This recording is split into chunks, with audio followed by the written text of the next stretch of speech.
Hi, everyone. Welcome to Youth Connections Cafe, hosted by Youth for Change. My name is Lynne McIntee, and it's a pleasure to be here today. All of the work that Youth Connections Cafe does in Youth for Change is all about youth and underscoring balance in our community, accessing resources, and we underscore mental health in all that we do, as we do in our daily lives and any work that we do in our school or settings. So that's very, very important to us. And if you have any ideas for programming, we would love to hear from you. Follow us on social media, give us a like, shout out, and if you do have any ideas, please message us, and we'd like to include you in the programming.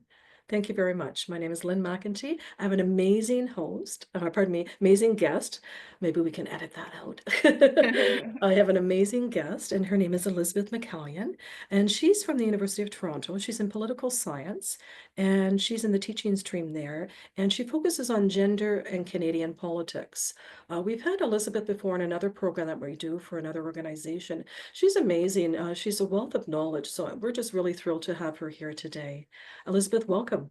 Thank you so much for having me on. I'm really thrilled to be here.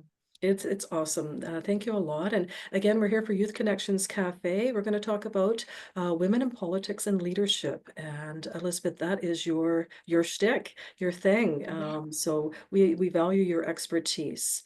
Maybe a little intro about yourself, more than the bio. If there's anything you'd like to say to our listeners and viewers. Yeah, sure. Grew up in Toronto, and so I'm very much a downtown Toronto person. And I think that it's important to acknowledge that kind of might shape my perspective on politics a bit, because there's a lot of different perspectives coming from all across the country. And I know some people have a whole like Toronto is the center of the universe thing. But I don't think that.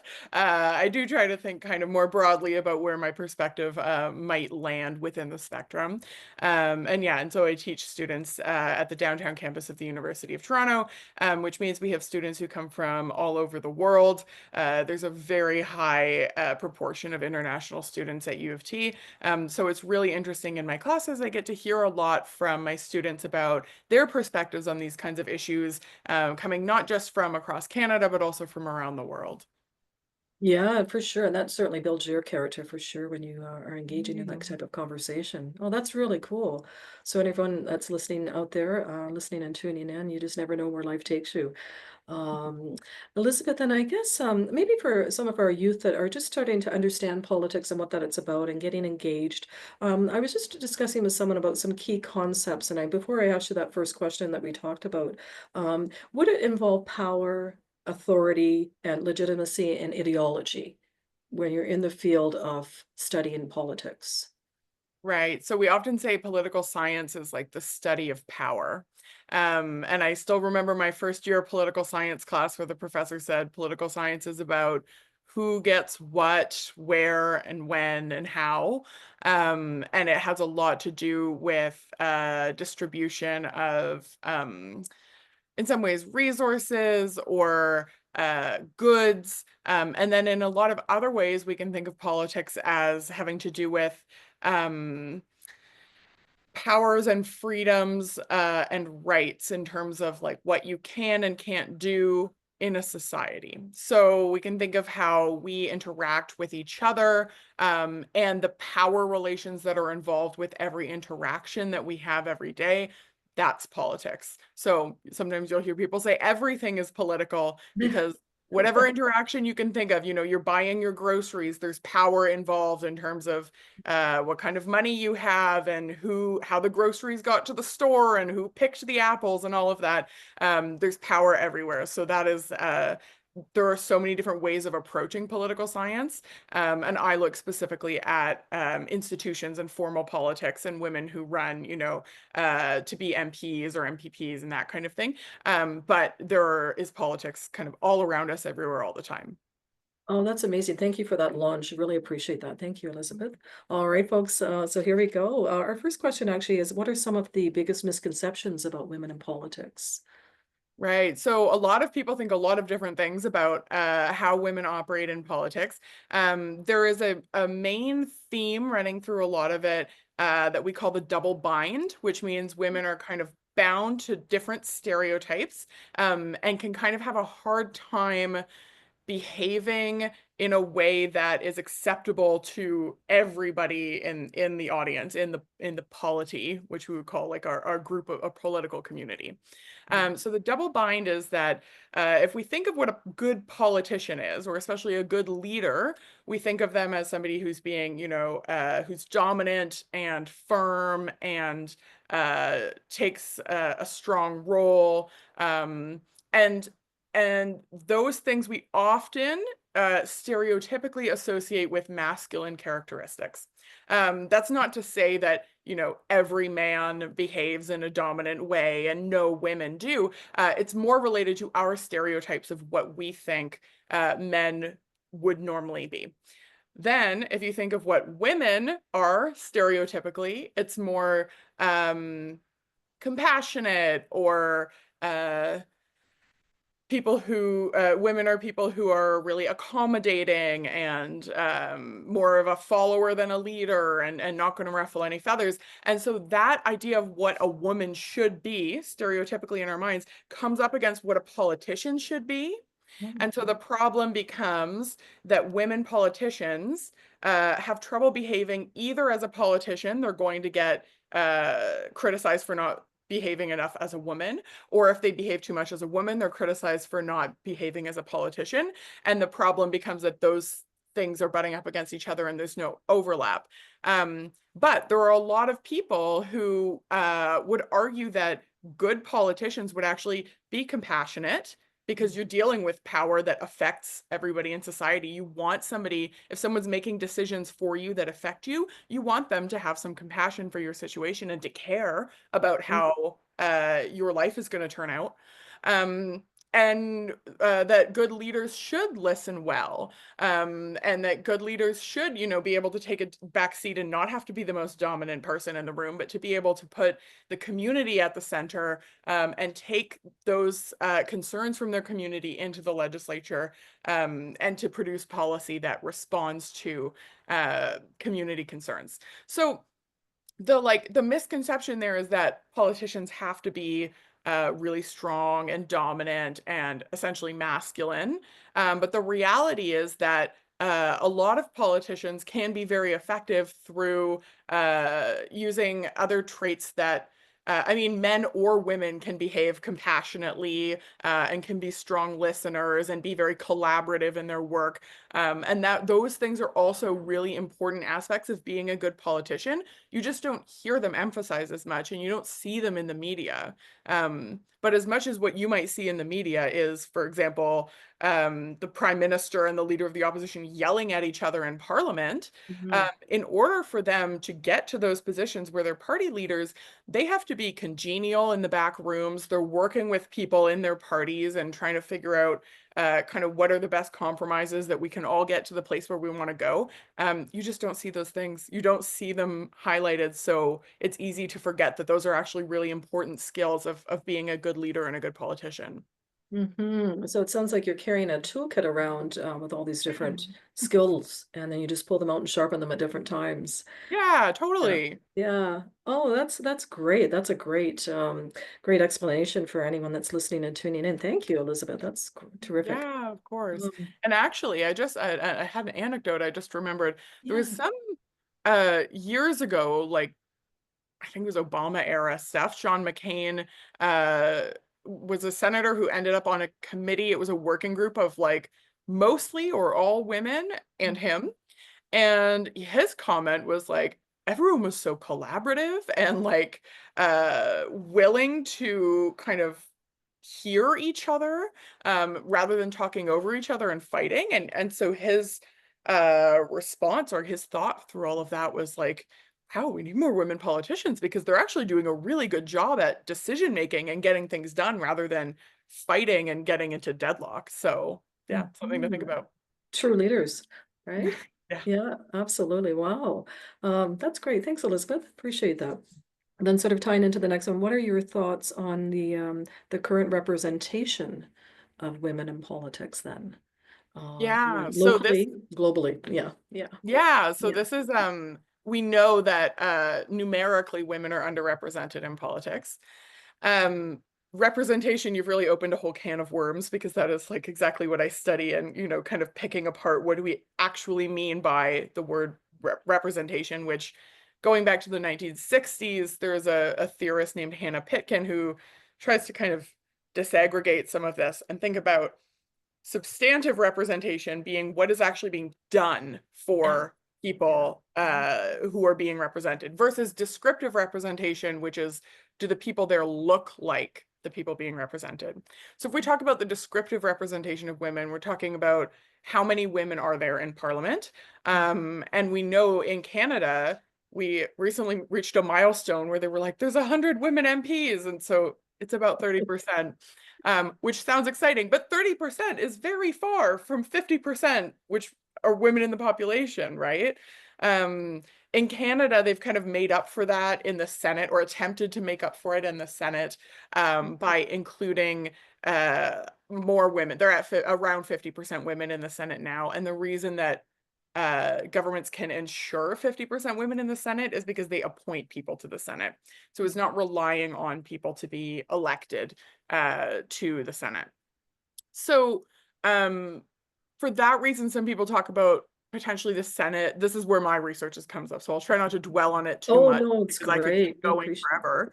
But it. We love it. Thank you. is there a potential for the Senate to be the place where women are substantively represented, the chamber that responds to um, women's issues and women's needs, which are vast and diverse and can sometimes conflict with each other, and it's difficult to kind of pinpoint what is a women's issue, but we know that there are political preferences that women have, and there are things that policymakers can do to respond to those preferences.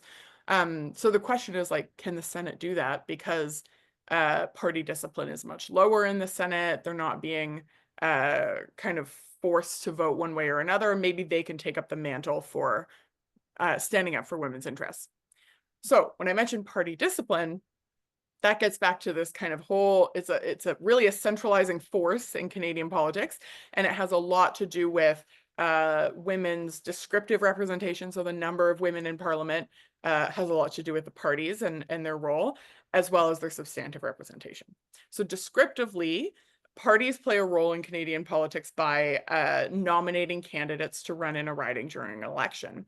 Um, for a long time, the evidence on this is becoming mixed, but when parties run women, there has been some criticism in the past, and it's an important critique to bear in mind, that they may be running women on their candidate slate and say, look, we have all these women candidates, we have 50% women, yet they've put the women into ridings where they can't possibly win. So for example, say the NDP saying we have a 50% candidate slate. The NDP actually it doesn't tend to be the culprit of this, but this is just an example. Example. Yeah. And then their candidate is, in like rural Alberta, where the Conservatives are definitely going to win every time anyway. So the question becomes, are you running women in competitive ridings? And parties also have the power to do what they call parachuting in candidates, which Mm. is a whole can of worms. But basically, the party saying, we don't have enough women candidates on our candidate slate, and we will be running these women in these ridings now, which kind of overrides nomination contests that might have been run at the local level. Mhm. But the issue then becomes like parties acting as gatekeepers for women to get to office. So it becomes, are they pushing women forward, like encouraging women to get into office? Are they providing enough resources for women, both material and like professional and emotional resources, to explain kind of like what this job is and how you run for office? And so those things all have to do with women's descriptive representation. What are parties doing to get women into office?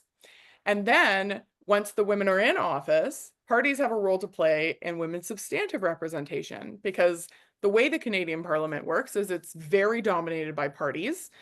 Members tend to vote in line with what their parties tell them to do. They also tend to say what their parties tell them to say.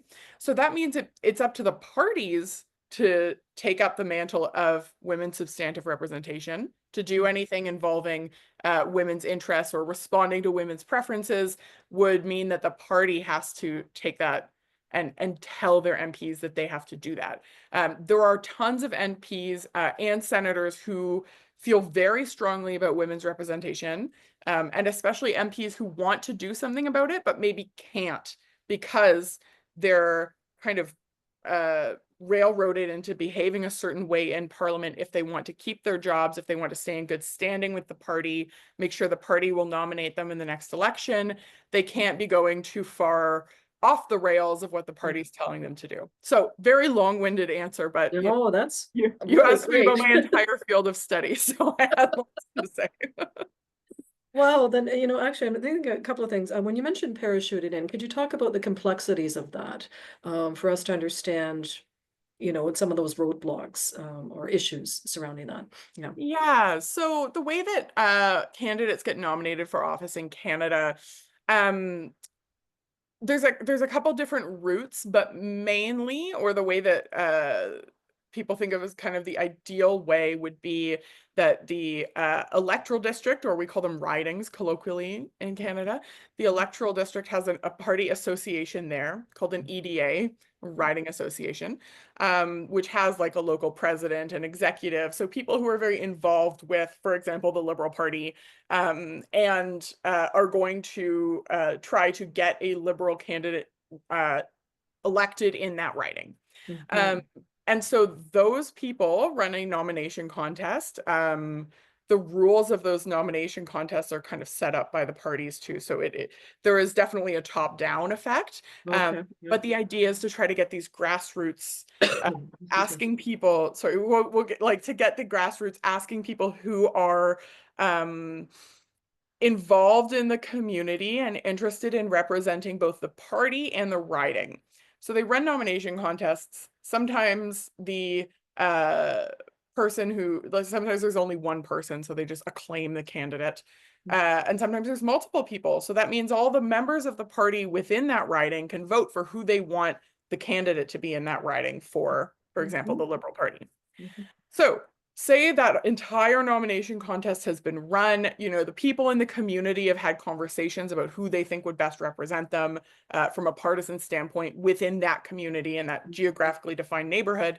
And then the party can come in and say, actually, we don't have enough women, or actually, we've got a celebrity who we've offered a position to, and they can kind of preempt that whole process and say, rather than asking the community what they want or who they want, we can just parachute somebody and like drop them into the riding from the sky, right? And say, Yeah. even though they have no connections to the community, they may not actually live in the community, but they're a really promising candidate, the party will put them in there. And that's more likely to happen in ridings that are safe, where the party knows that they're going to win and they're going to put, for example, a star candidate in.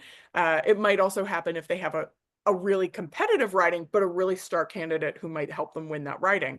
So it's this kind of like preempting of the community activity that has caused the selection of a candidate, and then the party comes from top down and preempts it and says, no, this is who we're running in this riding. Oh, interesting. Yeah, and for anyone, we won't mention names or anything, but for the past election that has happened, as of the Oh, past election, the provincial election. yes, it Yes. happens. It happens in every election. Every Yeah. party does it because they want to Yeah. maximize their chances of winning. And again, it's parties being at the center of it all. So sometimes it means that they can ensure that they have a gender equal candidate slate, and they can put women in seats that they know they're going to win. So it can be beneficial in Yeah. some ways. But people at the riding level tend to get pretty upset when that happens, Yeah. if especially if they've already kind of started the process of choosing a candidate themselves. Yeah, totally understandable. Yeah, for sure. All right, youth, if you're listening and tuning in, follow along. Here we go. What are some of the most effective strategies for women to succeed in politics? Was a question. Well, there's a huge body of research on this because the strategies differ depending on the time and the place and the context. Um, what's most important in the Canadian context is probably being so you need to be well connected to a party. It's very difficult to win office as an independent candidate in Canada because parties provide resources. Parties dominate the business in the legislature. In order to get speaking time, to get on committees, once you're in parliament, you need to be part of a party. So Mhm. there's a trade-off there, though, because the parties also are very strong in telling people what they need to be doing. So, or telling their members, their MPs, what they should be doing in Parliament. So you need to make sure that you're aligned with a party whose mission and values you really believe in. So, for Mhm. example, if you lean pretty far left and you believe a lot in redistribution politics and communitarian policies, um, running for the Conservative Party, which believes a lot in individual liberties and small government and low taxes, is going to be extremely frustrating because Mhm. you would have to completely give up your all of your beliefs in order to follow what that party says. On the other hand, if you're living in a riding where the Conservative Party wins every single time, but you believe in redistribution and other like left-leaning policies, you're going to have an uphill battle in trying to win a seat there. So a lot of it has to do with kind of uh, like lightning striking that you're in the right place at the right time. A lot of it has to do with community involvement and your name being known. Mhm. Um, so in the United States, there's some, I mean, there's evidence that a lot that so like more local positions like school boards or certain city committees and those kinds of things that women run for politics there. Men tend to use those as springboards to go into state or federal politics, whereas women tend to be more focused on their community and not using it to like jump forward. It's like they're on the school board or whatever because they want to be there and do work there. So, those kinds of things in Canada can be, again, it's contextual. There are like opportunities to kind of dip your foot into politics and get involved in the school board, and then people, know your name in the community. You've seen we don't have a ton of movement between municipal and provincial and federal politicians, but you do see people move.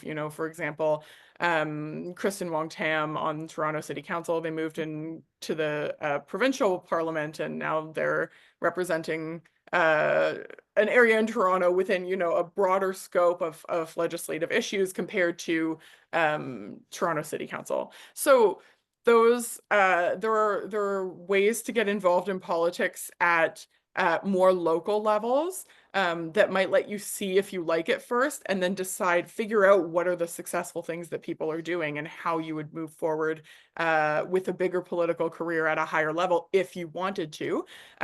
Or you can focus on the successes that you're going to produce at the local level. So we think often, federal politics is the most important, right? Because it's in Mhm. Ottawa and it's it's fancy. And if you saw the prime minister on the street, you'd like be whoa. But uh the things that federal politics deals with is so far removed from our lives.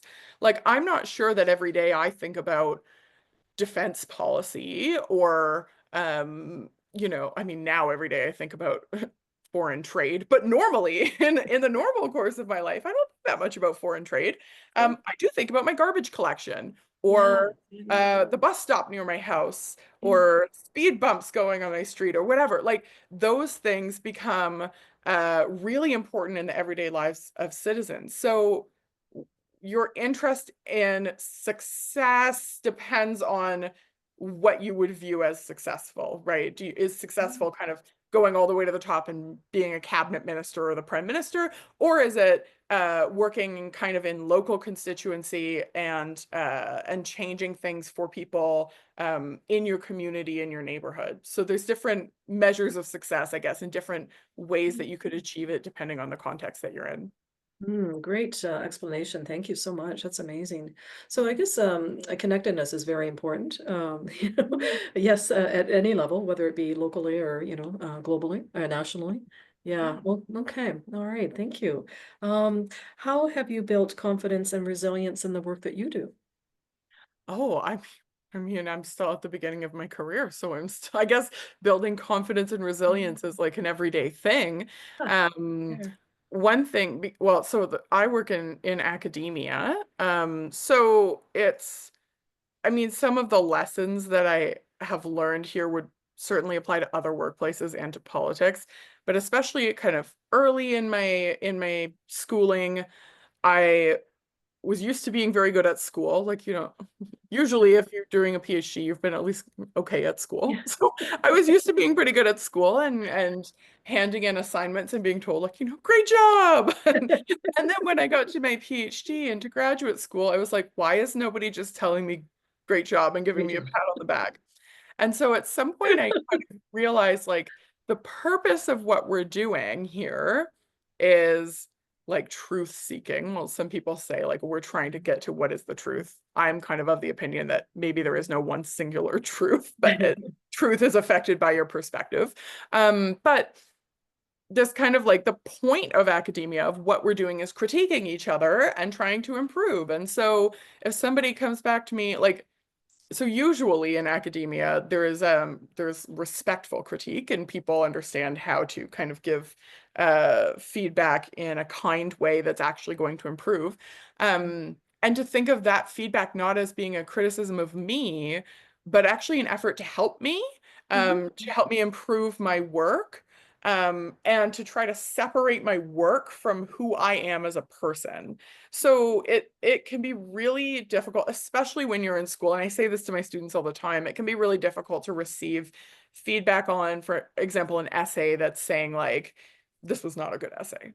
Yes. That doesn't mean they're saying this, you're not a good person or you're Yeah. not a good student. They're saying, this essay, I mean, I try to phrase it in ways that's like, this essay could be improved in this way or this way and frame it as rules for improvement.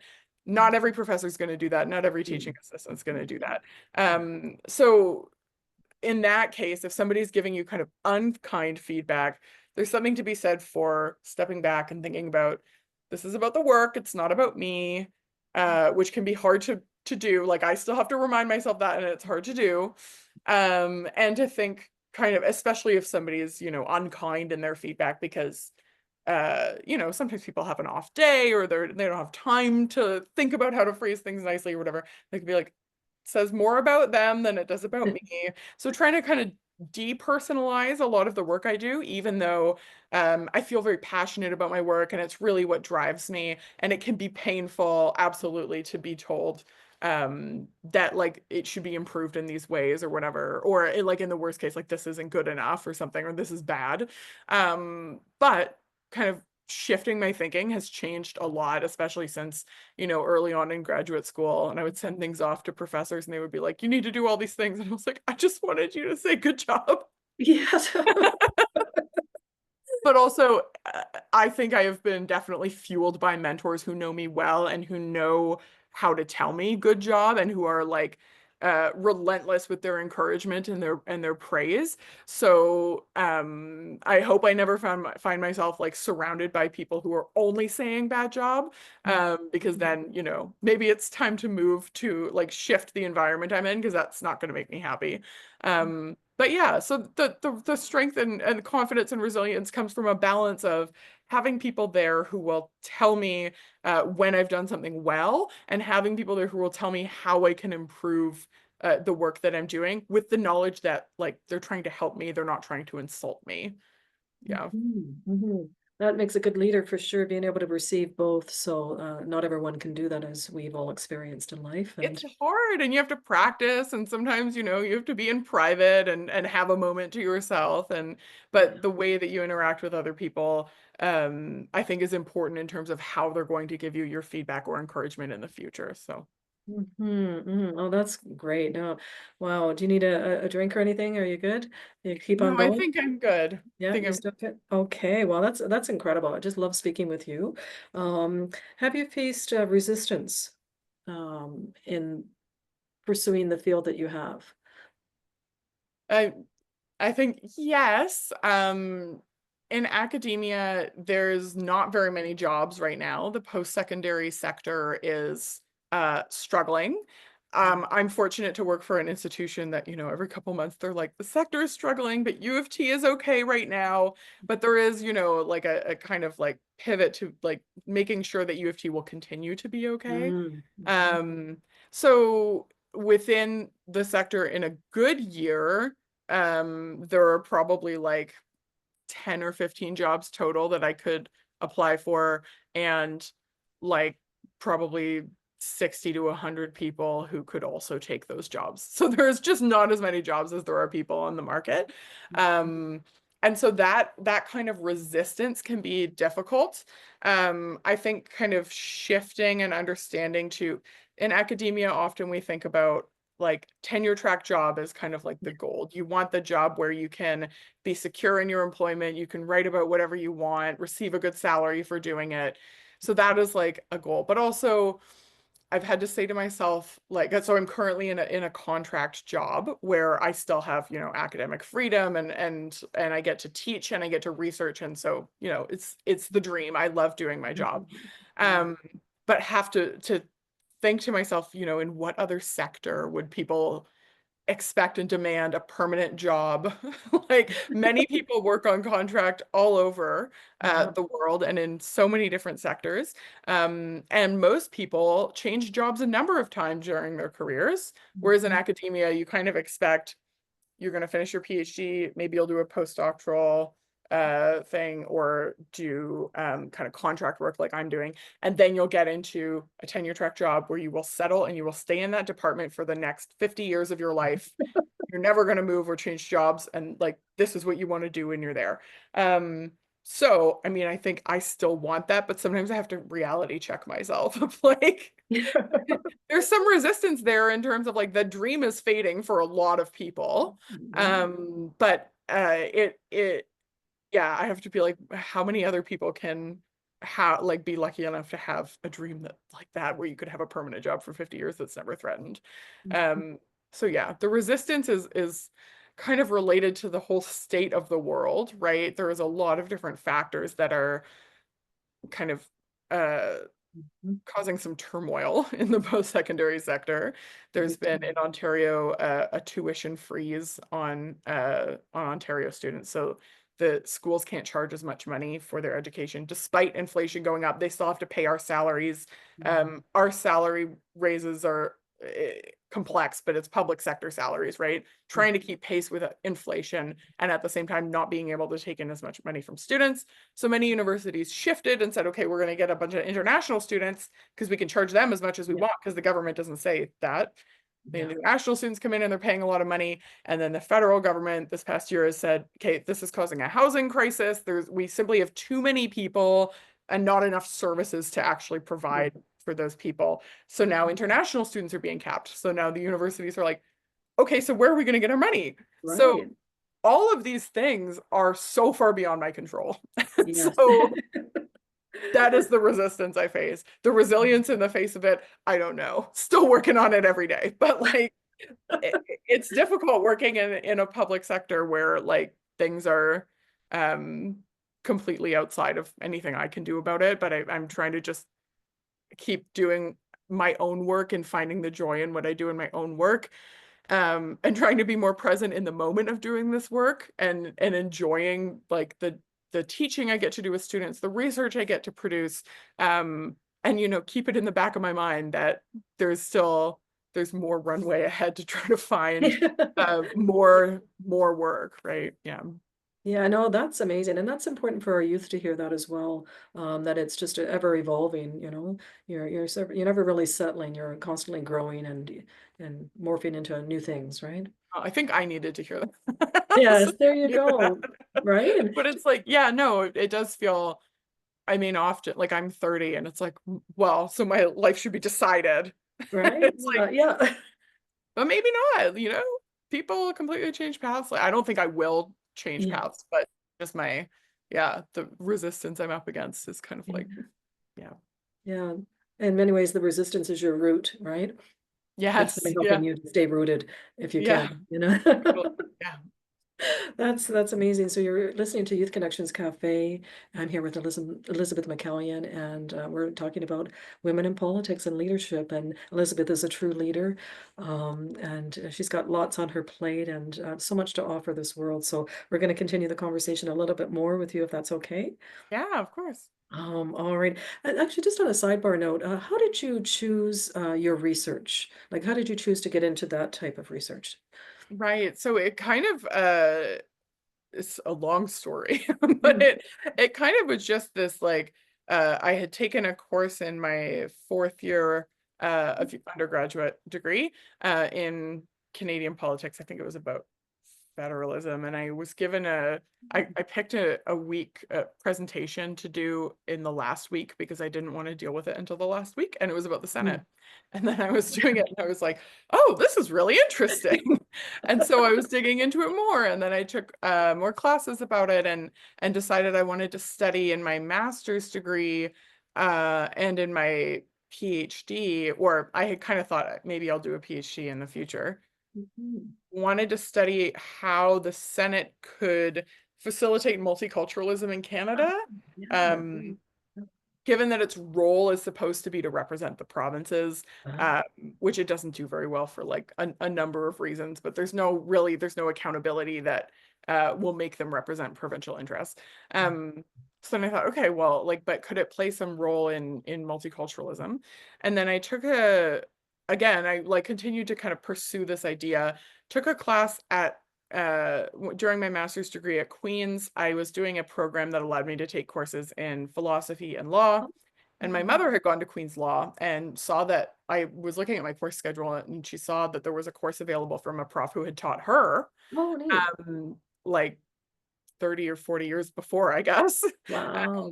And so she said, take a class with her, Beverly Baines, take a class with Bev Baines, because she like taught my mother about feminism and taught her about gender equality, and made her really interested in it.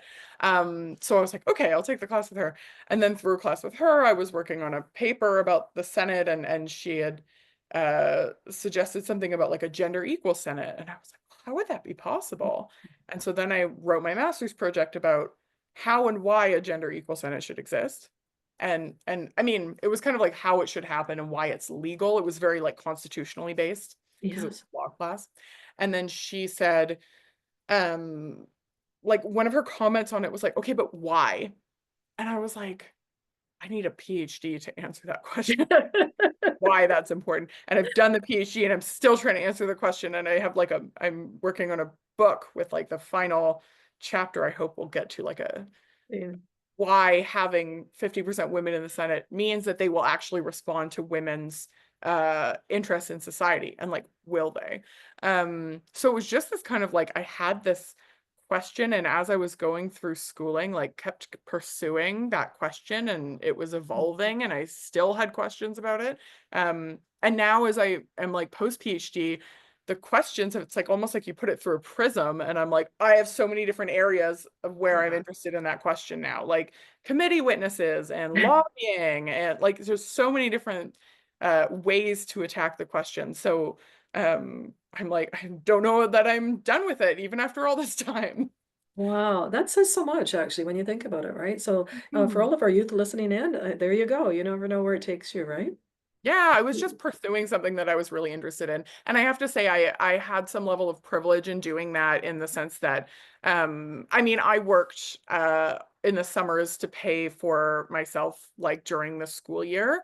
Mm, But I mean I come from my mother is like middle class Torontonian, and I was always I never felt threatened that I would have to stop my education or anything like that because I wouldn't be able to pay for it. I always, although I paid my mother like certainly helped in terms of saving money for education. If there was ever a month that I didn't have grocery money or whatever, I could just go stay with her and be okay. mm, And so that is a certain level of privilege, I think, in pursuing post-secondary education that not everybody has. And there are certainly people who do it without support from their parents at all. Um, mhm, mhm. and it is really hard, but I will say like I think it was certainly a privilege for me to be able to say, I still have questions about this, and now I want to go to graduate school instead of going like, I have questions about this, but I also need to put like food on the table and so go to get a job in government or whatever. So yeah, there's trade-offs there for sure, but I think I would hate to say like, well, just pursue your dreams and do what you're interested in and money is no object. Like I have Right? decisions that like have shifted, like they have effects on like financial situations now and into the future, but I think I made them from a place of privilege where I was like, well, my mom will help me, it's fine. And so there Yeah. not everybody has that luxury. And so I don't want to make anybody feel like they should just go ahead and do that and not think about money whatsoever. Oh, that's fair. Yeah. Thank you for that. How has your background then, and experience shaped your approach to your political views and your teaching style? Yeah. Oh, sorry. Yeah. My grandma's texting me.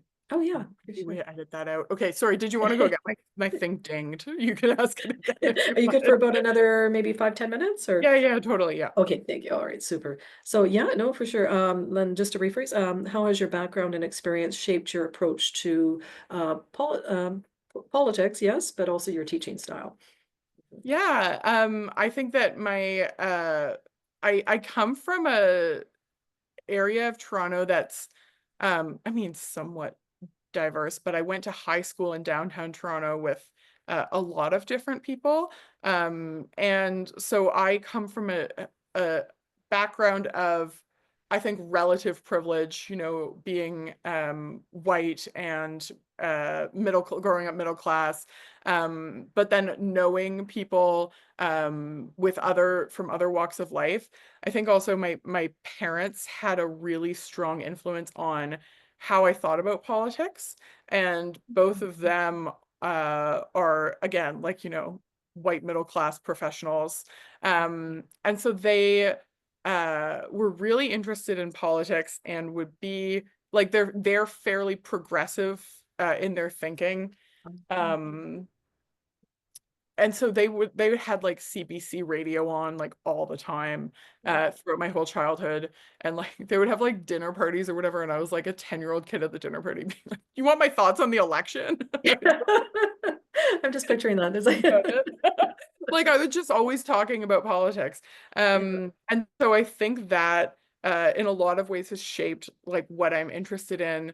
I went to school with friends who had parents in similar situations, like elementary school I'm thinking of, which was my elementary school was it's Toronto, so it's somewhat diverse, but I think certainly more homogenous than my high school. Like there were a lot of other people there who also had like parents who were like middle class, progressive, like, yeah. So I had a friend whose mother had run for political office, and I talked with her a lot about politics, and it was just something I was always interested in. And so when I got to university, I wanted to go to law school because my mother was a lawyer, and I was kind of like, that looks nice. I'll go do that. Um, and I talked to a course counselor, and they were like, okay, if you want to go to law school, like every law student takes at least one poli-sci course. You should go Yeah. take political science. And I took it, and I was like, you can study this? Like, I don't know how it had not occurred to me that I could Amazing. actually study politics at university and that I loved talking about politics from childhood. And I was Yeah. initially going to university. I mean, I did end up double majoring in political science and history, but I was Okay. interested in history. What was I interested in about history? The politics of it. I was interested in That's political history. cool. And so and so I, yeah, decided to kind of so I was in a double major that would be political science and history. Um, and all of that kind of like foundation from my childhood has affected, I think, the way that I view the world through a political lens. Um, I think again uh, I always say to people that like my parents listened to CBC all the time and we didn't have cable. Yeah. So uh because my parents were like, you can get TV over the airwaves like for free. Yes. And so there was never, my mother still does not have cable. She sees no reason to pay for it. Mhm. Um So I was in a Canadian media environment. So I was always watching Canadian news, never watched CNN. I got Mhm. to watch like Lizzie McGuire as a treat on the weekends Mhm. at like friends' houses for sleepovers, but like Oh, there's funny. not really American media in my immediate environment. So Yeah.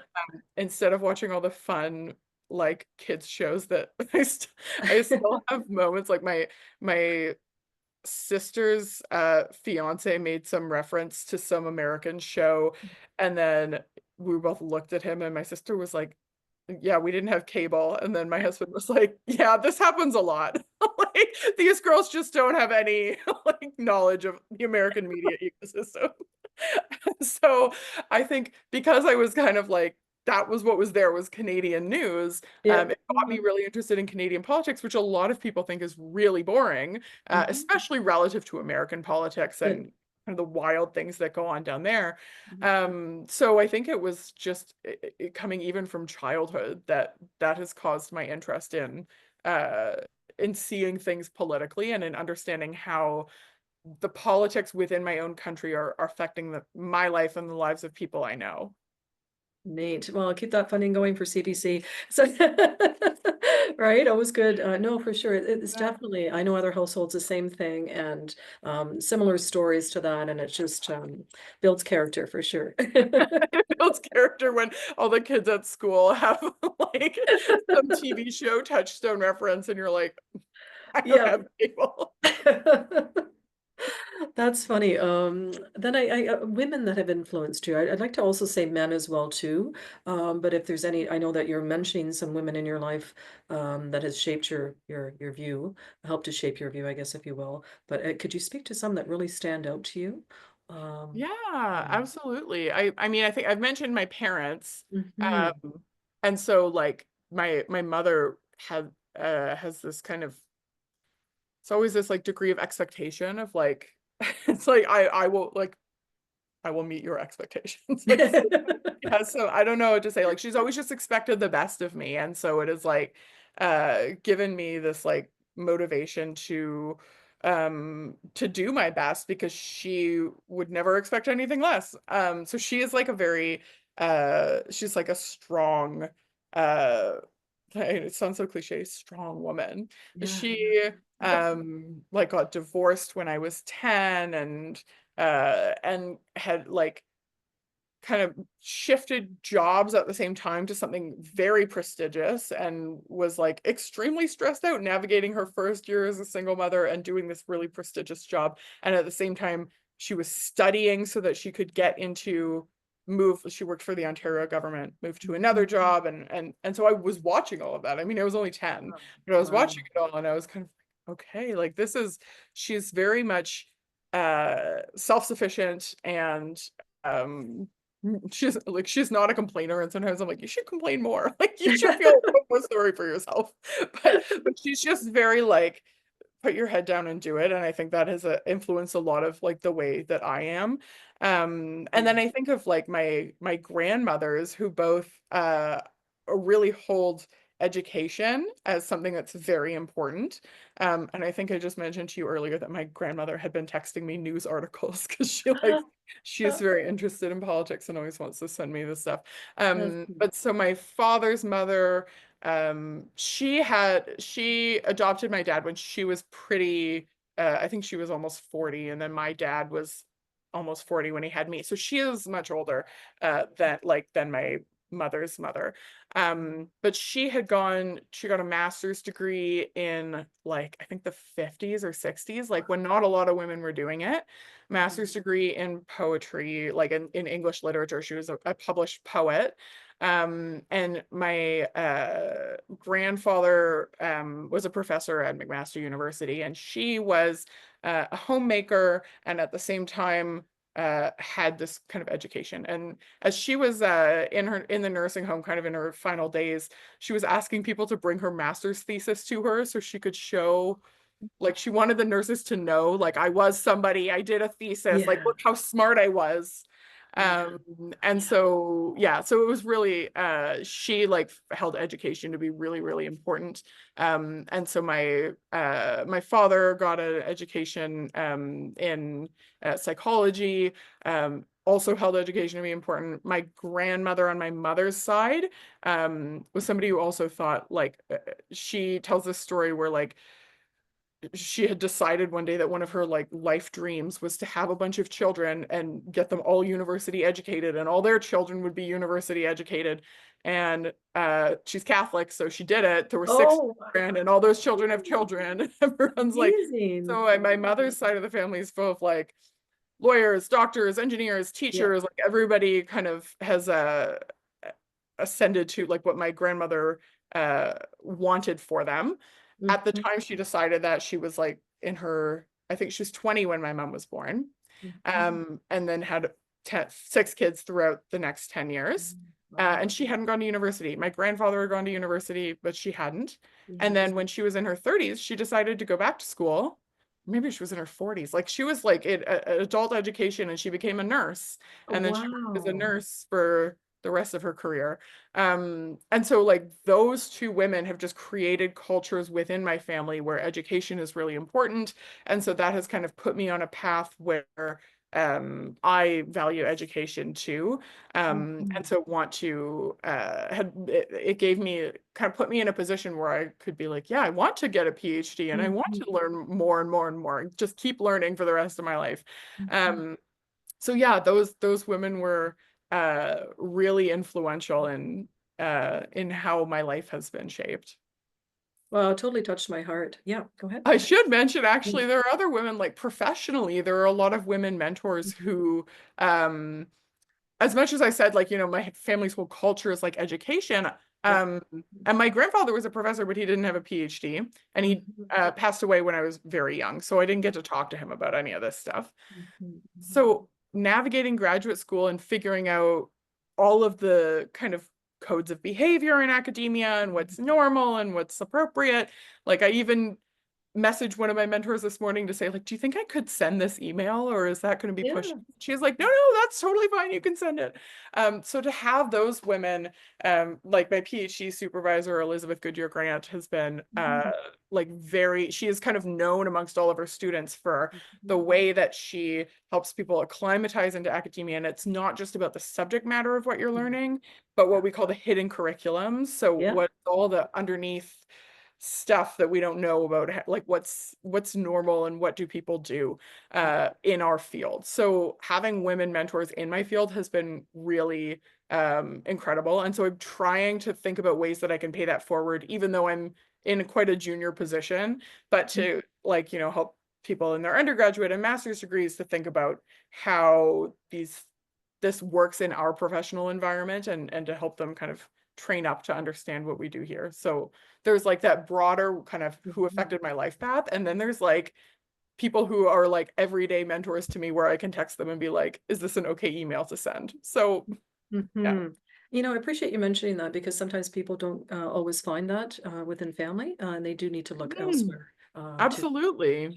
latch onto those supports Yeah. and affirmations, I guess, if you will, right? Yes, Wow. totally. Wow.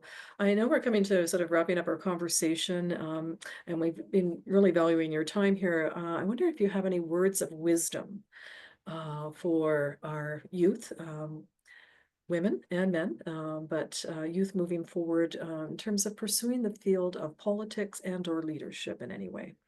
Yeah. Well, I'm trying to think of, am I wise yet?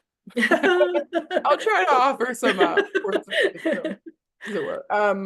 So I think if you're interested in pursuing politics, uh, more power to you. I think that getting into the field of politics is extremely hard and takes a big hurdle. It's often baby steps into it. So getting involved with your local organizations. This can be related to party politics, or it can be related to grassroots politics and organizations that focus on um, improving the community, or like some aspect of power in our society, right?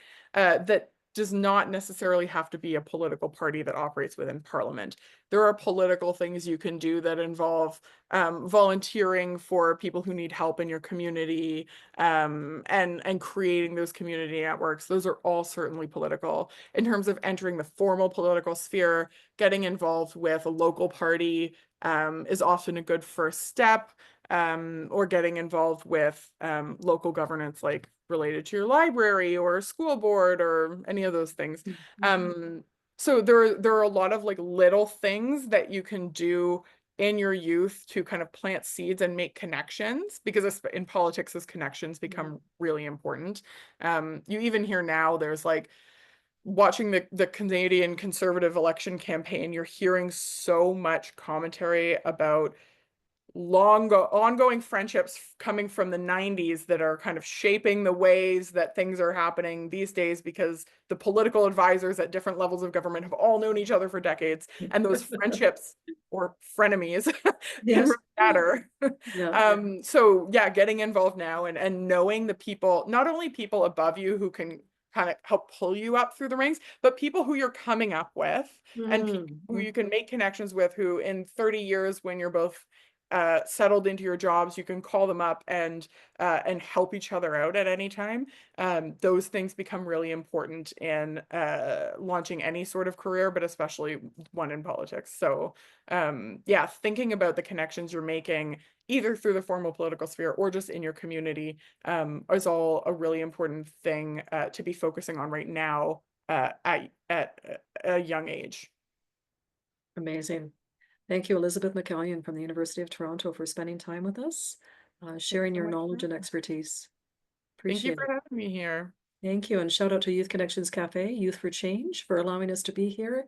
Follow us on social media and give us a like. And please do share some ideas if you have any ideas for programming or you would like to be a guest. My name is Lynne McIntee, and we're signing off Youth Connections Cafe. Thanks, Elizabeth. Thanks. Bye. Thank you.